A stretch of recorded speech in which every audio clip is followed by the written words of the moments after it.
Talking about Biafra. Yes. You had a meeting with Nnamdi Kanu, and that sparked, in fact, New York. I think you got arrested after that meeting.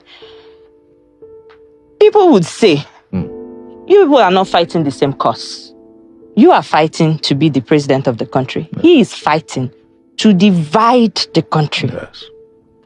People would say, why would you be seen in such a meeting? Would you like to clear that You see, anybody that lacks any sense of consciousness would ignore social movements. That is the problem with Nigerian leadership. You cannot have a country in which there are 251 tribes or languages, and one big section says, we are not satisfied with here, and you don't talk to them, you don't understand them. Then you are not a leader of that country. The reason I met him was to understand first what his struggle was about, which I knew already.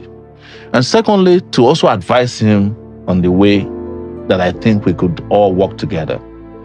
And thirdly, to send a message to the Nigerian people that we can walk through our differences, even at these levels. And I was surprised that contrary to what some people are saying, he did not want Nigeria to break up. He wanted a Nigeria where the Igbo man can survive.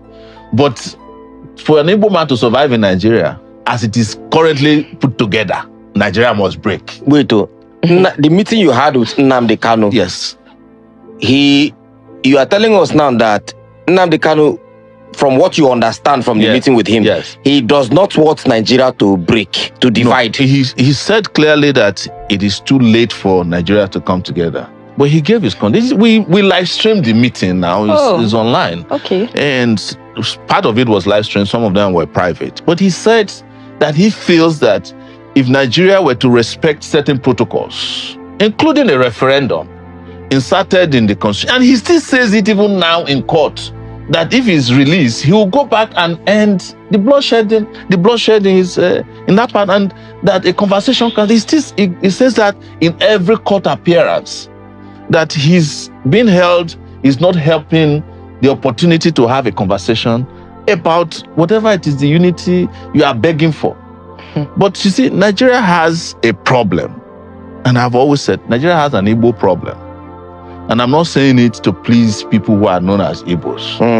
But the moment they decided to take the action they took in 1967 to 1970, the war, Nigeria, having won that war in their eyes, never forgave the Igbos. That is the reality. And if I were to be president of Nigeria today, the first thing I would do is to head to the Southeast and apologize to them for the war. Part of it is that I'd never participated in it. And I cannot continue to fight a war that I did not engage in.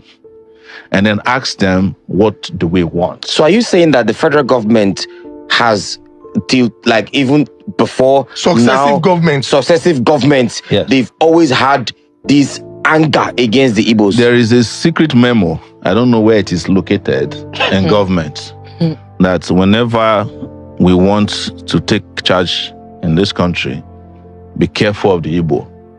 Don't give them position. Don't give them opportunity. Otherwise, they will overrun. It's a well-known fact. Even our parents tell us, Igbo. You understand? Some of them even say unconsciously. They even say it on radio shows in this country. So don't let us lie to ourselves, because except we bring this out openly and discuss, it's a taboo that we have refused to discuss. True. We are not going to solve the problem. It is the reason why the federal government of Nigeria feels that in 2024, detaining Nnamdi Kanu against all the court orders, against all the court rulings, is the only way to go. You know, I was detained in the DSS place for 5 months. Yes. There's nothing there to detain anybody. The place is not even functioning. The DSS headquarters. Yes, is it the same DSS people who are watching BB Nigeria from morning to night? No, it's true now. I was there with them for 5 months. I've said this publicly. So all the institutions in this country are broken down. But let's get back to a reality. One thing I've told people is that you are looking at Igbos as the only people who want to secede. But who in this country today has not mentally seceded from Nigeria? Mentally seceded. Who has not left? Except those who are trapped. If anybody in this country is working in a bank and he has 10 million naira and somebody say you can get into Canada, he will leave the next day. I swear. Is that not secession? Is it what of secession is that you leave a country, you say to that country goodbye, and not do it you again. get to the other country, you bow down, you touch the soil. Anything you go do, and then you renounce your citizenship of the country you are coming from. Is that not what they call secession? So if you want to look at the number of people that have seceded in that japa syndrome, there are more than all the Igbos combined together who are asking to leave. And in the process of keeping Nigeria united, we have let go of more citizens than the country should have.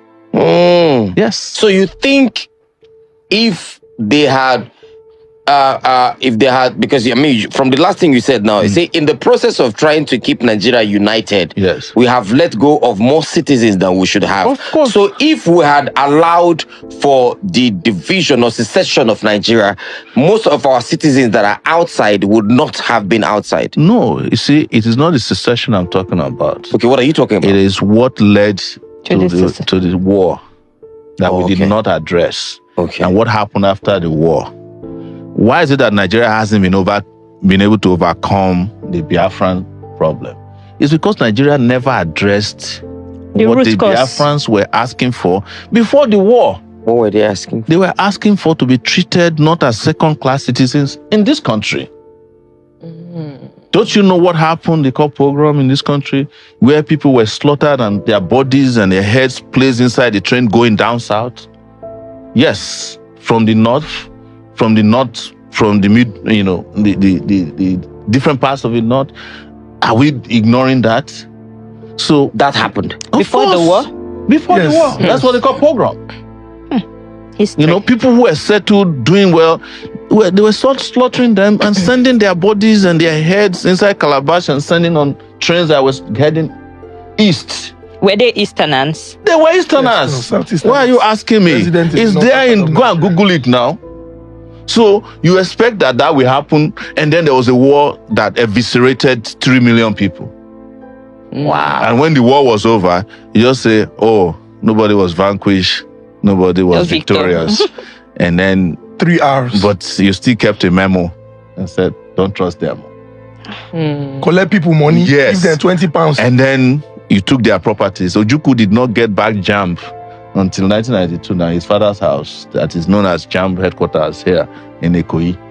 It was after he came back from Ivory Coast. It was Babangida, I think, that gave him back their property. So any country that is perpetually carrying out systemic injustice against will lose more citizens than they should have. The reason why countries that are work is because citizens believe in their country. And you cannot force that belief. It has to come through social justice. True. It has to come through economic justice. Why is it that, my children can feel like they are US citizens, even though they were born there? It's because before they let you take them out of the hospital, they must take all their immunity, everything, injections. You cannot put them at home and not go back to the doctor to go and complete it. And when it's time for school, they cannot be out of school for 2 days. And you'll be saying that, no, I want Shikira to go and be selling pure water. You will go to jail. So, and then when it's time for them to go to college, there is loan, there is grant, You are talking far.